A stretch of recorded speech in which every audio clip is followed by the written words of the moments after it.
મિત્રો અહીંયા આગળ હિશાંત ભટ્ટ જે છે તમને કોઈપણ જાતના મીણ વગર ઉડી શકે તેવો એક ગુબ્બારો બનાવીને બતાવવાનો છે. આને આપણે વિજ્ઞાનનો પ્રયોગ કહી શકીએ. ઉત્તરાયણનો તહેવાર હોય એટલે બાળકોને ગુબ્બારો ઉડાડવાનું મન થાય. ગુબ્બારા પર તો પ્રતિબંધ છે અને ના જ ઉડાડવા જોઈએ. પણ આપણે અહીંયા આગળ હિશાંત ભટ્ટ છે નાનકડો પ્રયોગ દર્શાવશે. કોઈપણ વ્યક્તિ આવો પ્રયોગ જાતે પણ કરી શકે છે. થોડીક સાવચેતી રાખવાની રહેશે. આ પ્રયોગમાં હિશાંતે એક ન્યૂઝપેપરનું આખું પેપર લીધું છે અને એનો ડૂચો વાર લીધો છે. આ રીતે જુઓ, અન્ય કોઈ પણ વસ્તુની જરૂર નથી પડવાની. આમાં એક ન્યૂઝપેપર જોઈશે, માચીસ જોઈશે અને એક સેલો ટેપ જોઈશે. હવે આપણે જોઈએ હિશાંત આ પેપર સાથે શું કરે છે. પેપરનો ડૂચો વાર લીધો અને હવે પેપરને ખોલી રહ્યો છે.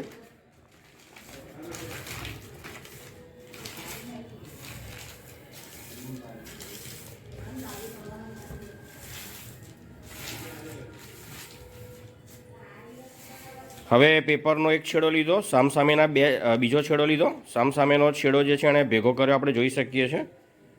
અને પછી આ ત્રીજો છેડો છે એ પણ એની જોડે જોડ્યો અને હવે આ ચોથો છેડો. ચારેય છેડાઓને હિશાંતે જોડી દીધા છે અને એને ગોળ ફેરવીને ભેગા કરી દીધા છે.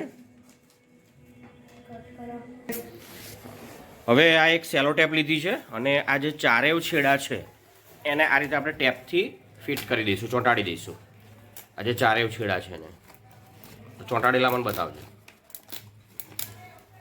અંદર કોઈ પણ જાતના મીણ કે અન્ય કોઈ વસ્તુ લેવાની નથી. તમે જોઈ શકો છો ચારેય છેડાને ભેગા કર્યા છે અને આ રીતે એને સેલો ટેપ વડે ચોંટાડી દીધા છે.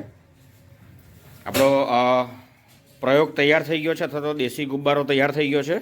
હવે આપણે એને ધાબા પર લઈ જઈને તમને હું હિશાંત ભટ્ટ જે છે ઉડાડીને બતાવશે. ચાલો આપણે હવે ધાબે જઈશું અને ઉડાડવા માટે.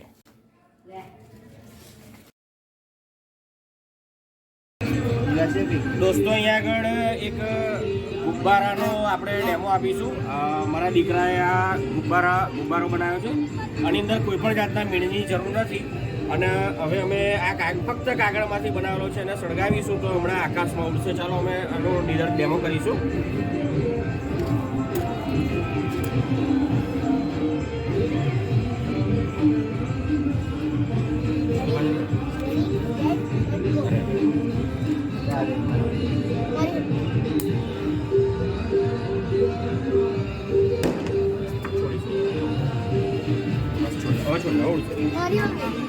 હવે તમે જોશો કે આ ગુબ્બારો જે છે આકાશમાં ઉડશે હમણાં.